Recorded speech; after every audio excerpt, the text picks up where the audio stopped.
all of the things that we've learned so far about assessment of cardiac output and function. Như vậy đây là cái chủ đề rất là thích hợp và rất là hấp dẫn, bởi vì chúng ta đã học qua tất cả mọi cái kỹ thuật đó rồi. Bây giờ chúng ta tập trung nó vào lại trong một cái bối cảnh, một cái đánh giá như thế này. So by way of overview, I will start with the definition and then talk about the pathophysiology as well as function, flow, and redistribution fundamentals in fetal-placental problems. Chúng ta sẽ nói qua một số cái định nghĩa và đặc biệt là nói về cái sinh lý bệnh. Trong sinh lý bệnh đó sẽ bao gồm một số cái phần này.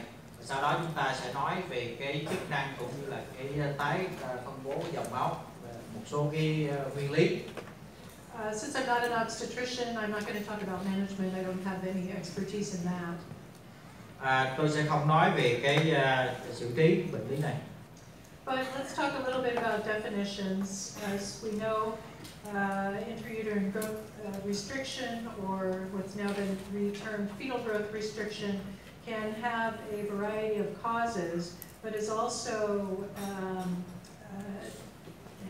can have a variety of definitions, including just the small, constitutionally small infant, or even the fetus that has growth restriction with failure to reach its genetic potential. And so quite a confusing mess of terminology and etiology.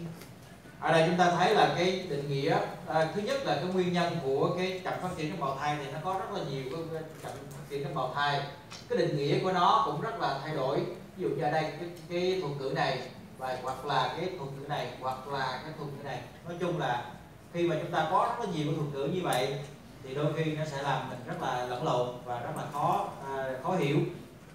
Etiologies for the small fetus differ from etiologies for the fetus who has the potential to be larger. So I would like to limit this discussion to problems associated with a pathologic process that limits fetal growth, whether that be maternal, uteroplacental, or fetal. Như vậy là có một cố định nghĩa là thứ nhất là cái nguyên nhân mà gây nên cái bào thai nó nhỏ, nó sẽ khác với là cái nguyên nhân mà làm cho chậm cái phát triển một bào thai mà có khả năng nó lớn hơn. Phức tạp xíu, cho nên bây giờ mình sẽ tập trung vào cái nói về cái nguyên nhân mà làm sao nó ảnh hưởng đến sự phát triển của bào thai, chủ yếu là nó về phần của mẹ hoặc là cái nhau thai. A variety of etiologies. We don't have time to talk about all of these. Just to acknowledge that there are a variety of maternal causes as well as placental and umbilical cord causes. Như vậy đây là chúng ta có một loạt cái nguyên nhân, thì ở đây là nguyên nhân của mẹ chúng ta thấy rất là nhiều và chúng ta sẽ không có đủ thời gian để đi qua hết những nguyên nhân này. Và cái nhóm thứ hai là cái nhóm của cái nhau thai và cái dây rốn, thì nó cũng ảnh hưởng đến cái phát triển của bào thai. So we'll focus down on just the growth restricted fetus who has had a failure to reach their genetic potential. These are fetuses where the abdominal circumference percentile is less than 10th percentile, or the estimated fetal weight is less than 10th percentile with abnormal umbilical artery or MCA Dopplers.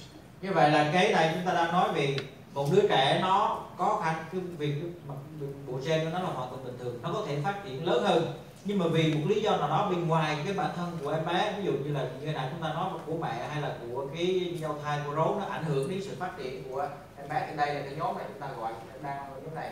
Cái định nghĩa của nó là cái chu vi bọc đầu trên bụng nó có thể nhỏ hơn 10 cái bách phân hủy thứ 10, hoặc là cái trọng lượng của nó nhỏ hơn cái bách phân hủy thứ 10, kèm theo cái phổ Doppler của động mạch rốn hoặc là cái động mạch não giữa bất thường. A variety of tools are available to our obstetric colleagues for evaluating and monitoring these fetuses, including Doppler of the umbilical artery, MCA Doppler, and venous Dopplers, as well as biophysical profile scores. Với bác sĩ sản khoa thì đây là một số cái công cụ mà người ta thường dùng, ví dụ như là Doppler của động mạch rốn, cái động mạch não giữa của tĩnh mạch, hoặc là một số cái bản điểm về cái sinh lý học. The biophysical profile score in particular, looking at the end results of poor oxygen delivery to a variety of organs, including the brain and the kidneys, which may exhibit decreased fetal reactivity due to neurologic compromise and decreased renal perfusion with corresponding oligohydramnios, both of which are picked up on the biophysical profile. Tôi không biết là cái chữ này trong sản gọi là gì, tôi tạm gọi là sinh cái sinh thể, sinh trắc hả? Sinh trắc đồ gì này quái. Đây là nhà I just confirm the term in Vietnamese. Thôi bây giờ mình gọi là cái sinh trắc đồ thai nhi, nhìn ngắn quá. Nhưng mà thôi kệ, sinh trắc đồ thai nhi. Và cái sinh trắc đồ thai nhi thì nó sẽ là cái đó là cái bằng chứng để chúng ta thấy là cái ảnh hưởng của cái chậm phát triển bào thai đến những cái cơ quan đích, mà đặc biệt là ví dụ như là cái cơ quan não thì nó ảnh hưởng đến cái hoạt động của thai nhi như thế nào, nó ảnh hưởng đến thận thì nó làm giảm cái bài xuất nước tiểu, nó gây nên cái thiểu ố như thế nào. Of course, we would like to be able to predict this decline before it actually becomes critical in the fetus, and it has been shown by Bashat and others that the arterial and venous Doppler abnormalities may precede the abnormality of biophysical profile in up to 70% of fetuses, but unfortunately it's simultaneous in the other 25. Tuy nhiên chúng ta cần biết là chúng ta phải làm sao đó để có một số cái chỉ số mà chúng ta đánh giá trước khi mà những cái biểu hiện này nó xuất hiện, bởi vì những cái biểu hiện mà gọi là sinh trắc đồ thai nhi đó nó xuất hiện thì nó quá chậm, cho nên chúng ta sẽ có một cái số cái chỉ số mà phát hiện sớm hơn. This study was a nice one, looking methodically at the temporal progression of findings in fetal growth restriction, and showed a window of time, approximately 2 weeks after the onset of monitoring, where if no progression was seen in the Dopplers, it was unlikely to occur, and concluding that a subset of fetuses with early onset and some with later onset fetal growth restriction may remain stable.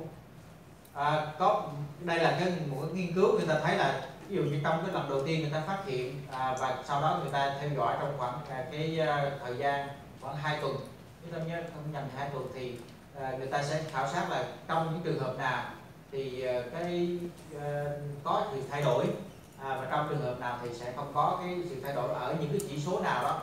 Chúng ta sẽ trên cái bảng này chúng ta sẽ thấy. So serial evaluation of all of these fetuses is necessary. Chính vì vậy mà đây là các bạn chúng ta thấy có thể trong có những cái chỉ số nó xuất hiện sớm, những thay đổi xuất hiện sớm, có những cái thay đổi nó xuất hiện muộn hơn. Do vậy là khi mà chúng ta phát hiện đứa trẻ đã có bất thường thì chúng ta phải theo dõi lặp lại rất là nhiều lần thì nó mới phát hiện được tất cả những cái bất thường đó. But what do we see in the evaluation of the heart? Well, this becomes very interesting. The first published observation is that of the overall size of the heart, so cardiomegaly, being a late sign of fetal growth restriction. Một cái công bố đầu tiên người ta cho thấy là cái kích thước của tim mà nó lớn, khi mình phát hiện được cái kích thước tim nó lớn rồi thì đó là một cái dấu hiệu muộn. And I've already told you that cardiac enlargement may actually be a sign of deteriorating cardiac function. Và vì chúng ta biết là cái kích thước tim mà nó lớn thì có thể nó là một trong những dấu hiệu của cái chức năng tim nó đã bị ảnh hưởng nhiều rồi. This graph though shows z-scores for cardiac size in relation to thoracic circumference, normalized for gestational age, by BPD and femur length, so normalized for the size of the fetus as well as gestational age. Ở đây là chúng ta thấy là cái điểm z-score của cái kích thước kích thước của cái buồng tim mà so với lại mình tính theo cái chu vi tính theo cái kích thước của tim và cái lồng ngực, và mình đã quy đổi, tức là bình thường hóa theo cái quy chuẩn theo, bây giờ mình đưa về cái chuẩn bình thường của cái tuổi cũng như là các chỉ số sinh trắc bây giờ khác chiều dài của cái xương đùi hoặc là cái đường kính lưỡng đỉnh rồi, thì đây là cái điểm z-score của nó. And when looked at in this way, with respect to the head size and the femur length, the heart shown in red is actually normal, and it is the thorax that is small.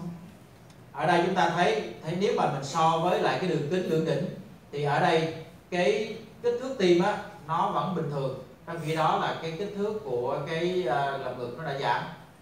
So cardiomegaly may be expected as it is a relative cardiomegaly, and the heart actually is normal size. Như vậy là vì cái kích thước tim nó bình thường nhưng mà kích thước cái lồng ngực nó nhỏ xuống, cho nên đôi khi là chúng ta thấy là cái tỷ số này nó sẽ cao lên.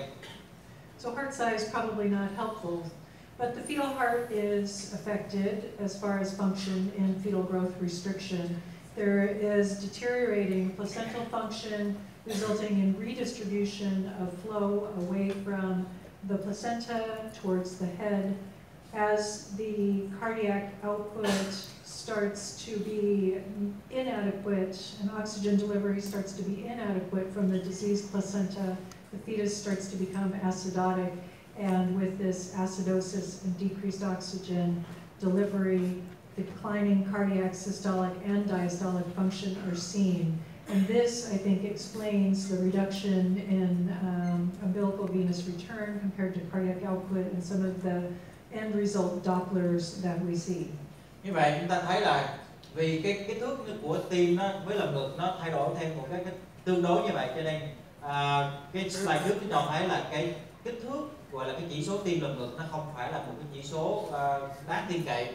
Nhưng mà chúng ta biết là khi mà cái chức năng của tim nó giảm xuống rồi và đến một lúc nào đó thì cái cung cấp oxy cho toàn bộ cơ quan nó sẽ thay đổi, nó không đủ nữa, thì lúc đó cái dòng máu nó sẽ tái phân bố, nó giảm những cái chủ yếu nó lên trên não, và sau đó cái dòng máu nó đi về của phân bố cho nhau thai nó sẽ kém đi. Do vậy nó sẽ có sự thay đổi trong cái Doppler của các vị trí khác nhau mà chúng ta khảo sát cái Doppler đó, including increased umbilical artery pulsatility and decreased middle cerebral artery pulsatility with a reversal of the expected ratio of those two.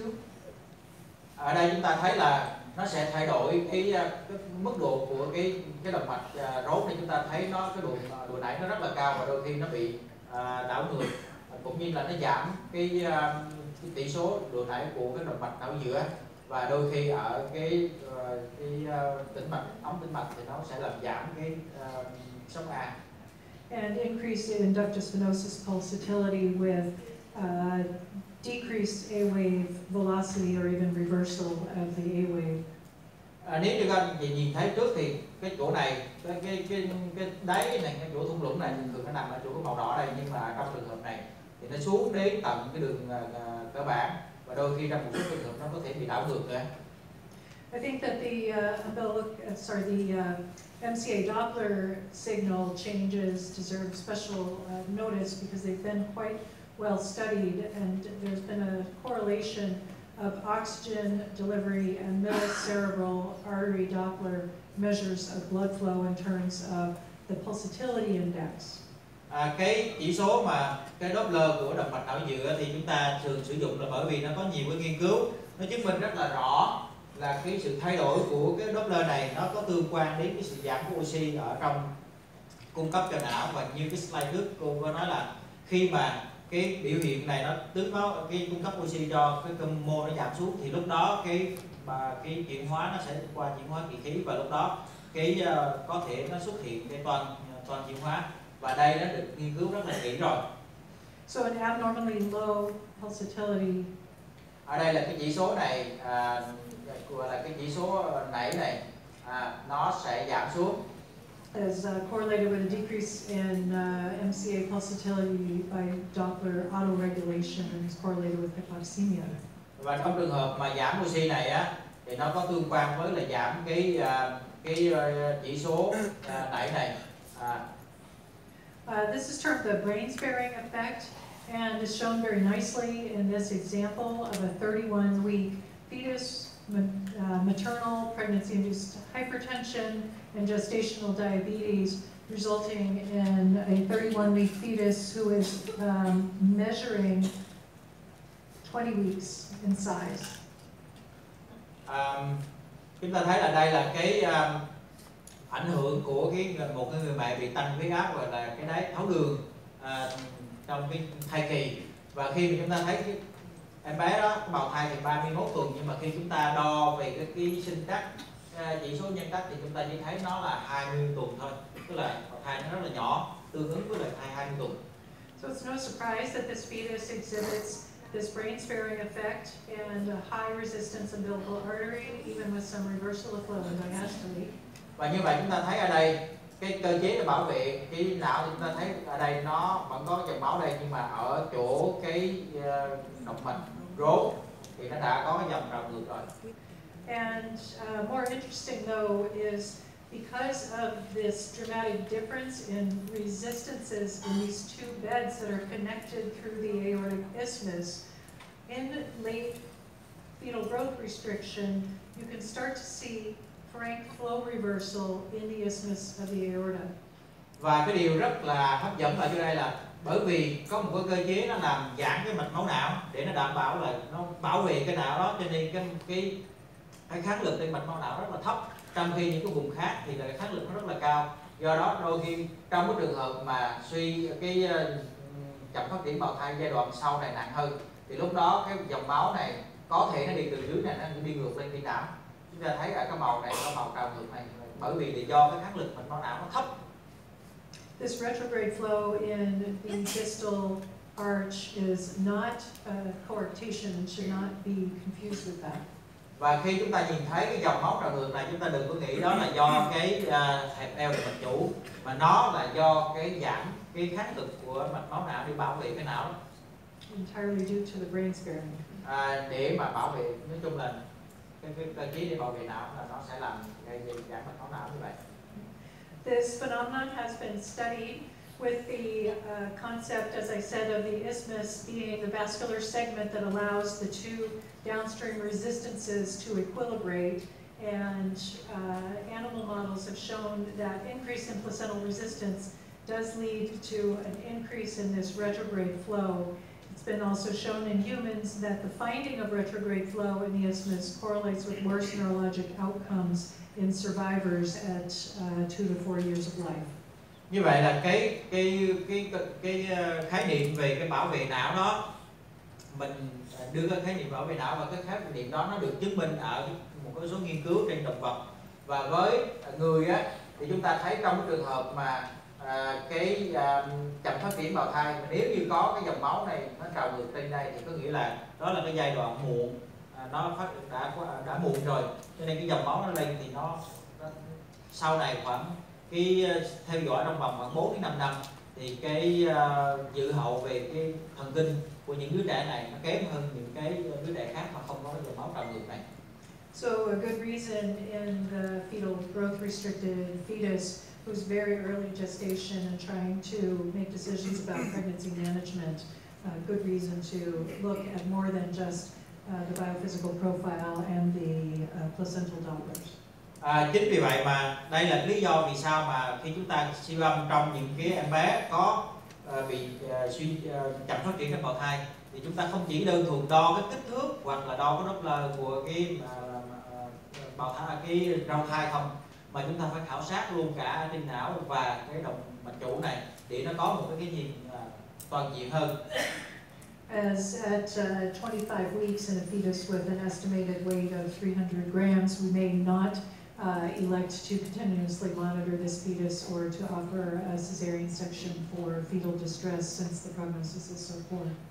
Với cái trẻ này thì nó cái 25 tuần thai và chúng ta cái thai cái trọng lượng của nó khoảng có 300 gram thôi, và với cái tình trạng này thì nếu mình chấm dứt thai kỳ cũng rất là khó, cho nên khó giữ được, cho nên nói chung về cái tiên lượng của em bé này nó rất là xấu. Venous Dopplers have also shown a clear association with fetal death in the presence of umbilical vein pulsatility. The association of this ductus venosus abnormality with fetal death has also been reported, and there are associations between inferior vena cava Doppler patterns and poor outcome as well. So all of the venous Dopplers have been at various times correlated with poor fetal outcome. Như vậy là cái nghiên cứu người ta đã cho chứng minh rất là rõ ràng là có cái sự liên quan rất là mật thiết giữa cái mức độ cái nảy của cái tĩnh mạch rốn và cái tử vong của thai nhi, và nó ngay cả cái Doppler của cái tĩnh mạch gan và tĩnh mạch chủ dưới thì nếu nó có thay đổi về cái kiểu hình thì nó cũng là một cái dấu hiệu có liên quan rất là chặt chẽ với cái dự hậu xấu sau này. We already talked about a theoretical model by which this might happen, but just to review, in the fetal growth restriction, we can see augmented atrial contraction so that the A wave is more apparent. This is probably due to the increased adrenergic state and hypoxemia in the fetus. Như nãy chúng ta có nói rồi, trong cái trường hợp mà suy chậm phát triển bào thai thì cái nhĩ này nó sẽ co bóp rất là mạnh. Cái lý do là có thể là do cái nó tăng cái kích thích về cái adrenergic, hoặc là do thiếu oxy mô, cho nên nó sẽ kích thích nhiều hơn và nó làm cái nhĩ nó co bóp nhiều hơn, do đó nó sẽ có cái sóng A trong ngực. There may also be active distension of the ductus venosus, so relaxation of that sphincter in response to fetal acidemia. Và có thể là do cái hạ oxy trong máu thai nhi, cho nên nó làm cho cái ống tĩnh mạch này nó bị giãn chủ động. And there's increased umbilical venous vascular tone. Và có thể cái đáp ứng adrenergic này nó làm thay đổi, thường là nó làm tăng cái trương lực mạch máu của cái tĩnh mạch. And reduced umbilical vessel compliance, that is a smaller dimension of these vessels in IUGR. So all of this sort of relates back to amplification of that A-wave reversal on flow dynamics. Và chúng ta biết là khi mà cái em bé mà nó càng chậm phát triển thì cái tĩnh mạch nó càng nhỏ, và thứ hai nữa cái độ cứng nó càng tăng lên, có nghĩa là cái giãn năng của nó càng thấp, do vậy nó sẽ làm giảm cái nó làm cái ứ trệ máu ở tĩnh mạch cao hơn. The venous Dopplers have been related to umbilical what is this? Umbilical venous pH, I believe. Yes, at birth. So umbilical cord sampling at the time of delivery in IUGR fetuses correlated with the waveforms and quantification of forward to reverse flow. So just drawing a VTI, forward flow versus reverse flow, or looking at absolute velocity ratios. And this is the ROC curve showing the various measurements and how well they correlate with fetal acidemia. Như vậy là đây là cái hình thức nếu chúng ta đo cái VTI hoặc là đo cả cái VTI của cái tĩnh mạch chủ dưới này, hoặc là chúng ta đo con số tuyệt đối của cái sóng A này, thì nó đều có tương quan với cái mức độ In fact, diễn toán. In fact, the inferior vena cava Dopplers with the circles showed a better predictive ability than the ductus venosus Doppler abnormalities. Ở đây chúng ta thấy đây là cái đường biểu diễn của cái bất thường của cái ống tĩnh mạch, còn ở đây là đường biểu diễn bất thường của cái tĩnh mạch chủ dưới. Thì để mình coi thử cái nào nó có khả năng tiên đoán tốt hơn trong cái đánh giá của cái chậm phát triển bào thai, thì ở đây chúng ta thấy là cái đường tĩnh mạch phổ Doppler của tĩnh mạch chủ dưới thì nó có giá trị tiên đoán tốt hơn. So the RBC was better for prediction of acidemia, but the ductus venosus was better for predicting hypoxemia. Như vậy là chúng ta thấy là với cái ống tĩnh mạch đó thì nó sẽ cái tiên đoán cái nhiễm toan máu tốt hơn. Cái ống tĩnh mạch thì nó tiên đoán cái hạ oxy máu tốt hơn, nhưng mà trong cái giai đoạn muộn hơn nữa thì cái phổ Doppler của tĩnh mạch chủ dưới nó sẽ tiên đoán mức độ toan máu tốt hơn.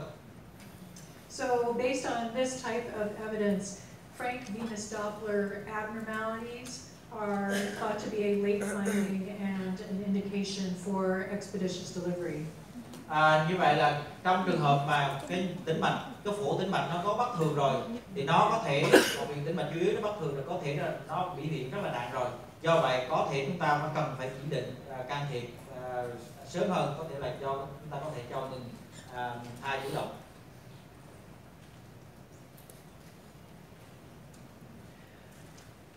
Another interesting finding that is late, that has received a lot less attention, is heart sparing. So similar to the brain, the myocardium has an autoregulatory capacity in the presence of decreased oxygen delivery or increased oxygen demands. The coronary arteries will vasodilate.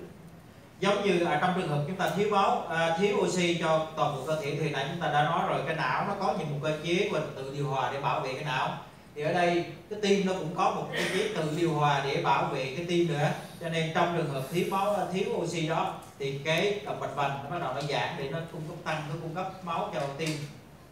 So while it is normal in late gestation to be able to demonstrate visualization of the coronary arteries on 2D and maybe even some Doppler flow in the arteries, in earlier gestation, in the second trimester, this is not a normal finding, and so a fetus like this would be considered to be exhibiting heart sparing. Như vậy chúng ta thấy là bình thường trong cái thai kỳ và trong giai đoạn, ví dụ như cái giai đoạn sớm của thai kỳ, thì rất khó mà chúng ta thấy được cái kích thước của cái động mạch vành. Thì chỉ có trong trường hợp mà chậm phát triển bào thai nó khá là nặng rồi, thì lúc đó chúng ta mới dễ dàng phát hiện được là cái động mạch vành. Ở đây chúng ta thấy đây là động mạch vành trái đây. You can see the right coronary artery here on 2D. Và trên 2D thì chúng ta vẫn có thể thấy được cái động mạch vành phải nằm đây. And we can see flow in the left anterior descending by color Doppler. Và nếu chúng ta bỏ màu vào phía bên trái thì chúng ta thấy rõ ràng là cái màu nó đi vào trong cái động mạch vành rất là rõ ràng.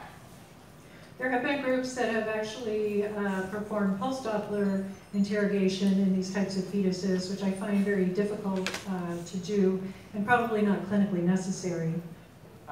Và một số tác giả thì có tác giả đã cố gắng mình sử dụng cái Doppler xung để mà đánh giá các phổ của trong cái động mạch vành này. Tuy nhiên họ thấy là nó tương đối là khó sử dụng được. There have been studies in fetal lamb models to further elucidate the mechanisms of this fetal myocardial blood flow response to hypoxemia.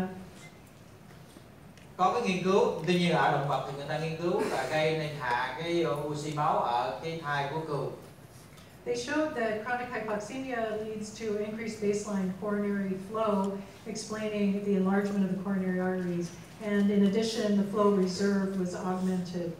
It appeared to be due to changes in the actual vessels rather than change in cardiac mass or in cross-sectional area of the capillary. Chứng minh là ở đây nó là có cái sự bù trừ để làm bảo vệ cái cơ tim. Hơn nữa là cái dự trữ dòng của cái động mạch vành này nó cũng tăng cao lên, và có vẻ là dường như là cái này nó do thay đổi cái mạch máu hơn là nó thay đổi về cái kích thước. So this heart sparing effect definitely is a real phenomenon. As I said, in normal fetuses, we can see coronary blood flow after about 31 weeks gestation, and that does not correlate with a poor outcome necessarily. But in IUGR fetuses, coronary blood flow. Trong cái động mạch vành á, thì chúng ta thấy là nếu như ở cái thai bình thường thì khoảng sau 31 ngày ra chúng ta mới thấy được cái mạch vành và chúng ta thấy dòng máu. Còn ở trẻ mà bị chậm phát triển bào thai thì chúng ta có thể thấy sớm hơn. And similar to the appearance of umbilical venous pulsations or other systemic venous Doppler abnormalities, correlates with fetal demise as early as 18 hours after it's initially noted, and so can be a indication for delivery. Và như vậy là cái người ta cũng theo dõi là nếu như mình phát hiện được cái mạch vành mà nó giãn thì cái khoảng nó cũng có cái giá trị tiên lượng là cái một trong những cái chỉ số để tiên lượng đứa trẻ này có cái dự hậu xấu hoặc là thậm chí có thể tử vong. And visualization of coronary blood flow earlier than 26 weeks correlates with that particularly poor outcome in these fetuses. Và như vậy có một cái nghiên cứu người ta cho thấy là nếu như ngay trong cái giai đoạn rất là sớm, trước 26 tuần mà mình thấy được cái dòng máu ở trong cái động mạch vành của trẻ em, của thai nhi, cộng với những cái bất thường của cái ống tĩnh mạch, thì hai cái đó nó kết hợp lại với nhau, nó sẽ gây nên một cái làm cho cái đứa trẻ nó có cái dự hậu rất là xấu. Additional fetal cardiac changes and redistribution of flow have been noted in fetal growth restriction. These include changes in relative umbilical flow to the left lobe of the liver, lower EA ratios in both the mitral and tricuspid inflow patterns, development of tricuspid and mitral regurgitation, increase in myocardial performance index, reduced ejection force, and changes in uterine artery impedance have all been reported. Như vậy là có một số cái thay đổi khác mà chúng ta có thể khảo sát. Thứ nhất là cái lượng máu đi vào trong cái gan trái nó sẽ tăng lên, và cái tỷ suất giữa sóng E và sóng A qua van hai lá và van động mạch van ba lá nó sẽ thay đổi, và bắt đầu này sẽ xuất hiện và hở van ba lá, hở van hai lá. Cái chỉ số thai đó chúng ta thấy nó càng ngày nó càng, cái con số tuyệt đối nó càng ngày nó tăng lên, có nghĩa là cái chức năng của tim nó giảm xuống, và nếu mình đo thì sẽ làm giảm cái chức năng co bóp của thận, cũng như là làm tăng cái kháng trở của cái động mạch tử cung. Ventricular ejection force, I think, is one of the more interesting, although this is very difficult to measure. It's probably more of a research. Cái chỉ số mà đo đạt cái khả năng tống máu của thận á, thì nó rất là hấp dẫn, tuy nhiên nó không phải dễ dàng gì mà chúng ta đo được. People have also used newer imaging modalities such as spectral tracking and color Doppler strain and strain rate measurements, showing that post-systolic shortening is seen in a large number of growth-restricted fetuses and is associated with worse perinatal outcome and higher blood pressure at 6 months of age in survivors. Chúng ta biết là hiện giờ có một cái kỹ thuật mới là spectral tracking, thì nó cũng giống như ở người lớn. Chúng ta thấy nếu như em bé đó mà nó thiếu máu, thì khi mà cái cơ tim này thiếu máu, và nó sẽ có một cái phần gọi là co bóp sau khi mà van động mạch chủ đóng, có nghĩa là co bóp sau cái thịt tâm thu. Thì đây là một cái biểu hiện của thiếu máu cho tim người lớn, nhưng mà đây nó cũng ở trẻ em, ở thai nhi, nó cũng giúp cho chúng ta tiên đoán cái dự hậu xấu ở cái tim thai nhi. So if you were a cardiologist thinking that fetal growth restriction had nothing to do with your life, or if you're an OB who thought you knew all about fetal growth restriction, I hope I have interested you in the cardiovascular manifestations of this. Nếu như mà bạn là một bác sĩ tim mạch nhi thì bạn nghĩ là một cái chậm phát triển thai nhi nó không có liên quan gì tới mình hết, mình chỉ dạy những đứa trẻ sau này thôi. Còn nếu như mà bác sĩ sản mà chúng ta nói là chúng ta đã biết hết tất cả mọi thứ về cái chậm phát triển bào thai, thì tôi hy vọng là những cái bài trình bày, những cái slide trình bày của tôi vừa rồi đây nói về cái vai trò của Doppler thì nó sẽ giúp cho các bạn tăng thêm một chút hào hứng để mà khảo sát thêm trong khi chúng ta gặp một em bào thai mà có cái chậm phát triển. Because with fetal growth restriction, we see increased resistance in both the periphery and the placenta, increases in afterload on the right ventricle, and increases in wall tension and myocardial oxygen demand. Chúng ta biết là trong cái chậm phát triển trong tử cung thì chúng ta thấy nó sẽ làm tăng cái kháng lực cả trong cái tăng kháng lực vào cái rau thai lẫn ngoại biên của em bé, và nó làm tăng cái hậu tải trên cái thất phải, và chính vì vậy nó sẽ làm tăng cái sức căng thành, và chính vì vậy vì tăng sức căng thành đó cho nên làm tăng cái nhu cầu oxy của chính bản thân cơ tim. Oxygen content and delivery are impaired by impairment of uptake in the diseased placenta, and this is reflected in multiple organs in the fetus. Và cái việc cung cấp oxy, cái hàm lượng oxy cũng như là cung cấp oxy nó sẽ bị giảm, là do tại cái rau thai nó giảm cái khả năng bắt giữ oxy. Coronary changes or heart sparing is a late phenomenon reflecting acute on chronic increased flow reserve with a terminal increase in diastolic flow.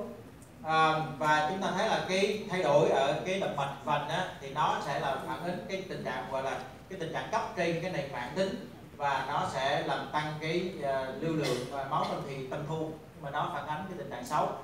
And at the point when the heart can no longer compensate, persistent hypoxemia leads to decreased myocardial function. Nếu như chúng ta để cái tình trạng nó tiếp diễn như vậy thì cái thiếu oxy nó sẽ trở nên trường diễn và lúc đó nó sẽ làm giảm cái chức năng của cơ tim. Which in turn contributes to abnormalities in venous Dopplers that also have contribution from the decrease in developable flow, acidosis, and altered right ventricular and diastolic pressure. Như vậy cái thay đổi những bất thường về cái Doppler mạch tĩnh mạch và cái làm giảm cái dòng máu trong cái rốn, cái nhiễm toan chuyển hóa và nó sẽ làm tăng cái áp lực đổ đầy của thất phải, nó sẽ làm ảnh hưởng đến cái dòng máu trở về của tim. With all of this going on, the biophysical profile then becomes sort of a crude tool because it is only assessing end organ compromise manifest by the oliguria and the lack of CNS reactivity that are late findings. Và với tất cả những cái vấn đề ở trên đây thì nó sẽ dẫn đến cái thay đổi về cái sinh cách đồ thai nhi và nó sẽ làm ảnh hưởng đến biểu hiện là hai cơ quan, một là thận, nó làm giảm cái nước tiểu, cho nên nó làm giảm cái tiểu ối và sau đó nó làm giảm cái đáp ứng của hệ thần kinh của thai nhi. Thank you. Xin cảm ơn ạ.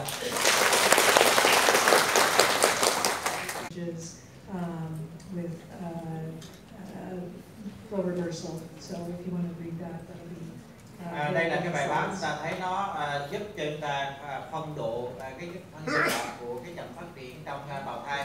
Thì theo cái phổ Doppler từ cái này đã qua chúng ta thấy bắt đầu nó có ảnh hưởng, sau đó ảnh hưởng nhiều và cái giai đoạn rất là muộn thì nó có thể đảo ngược cái dòng máu ở trong cái các phổ Doppler tĩnh mạch và động mạch.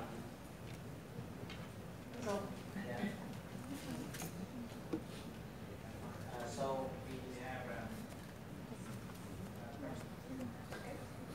bây giờ mình nghĩ với lao có giải lao không ta? Có giải lao chứ.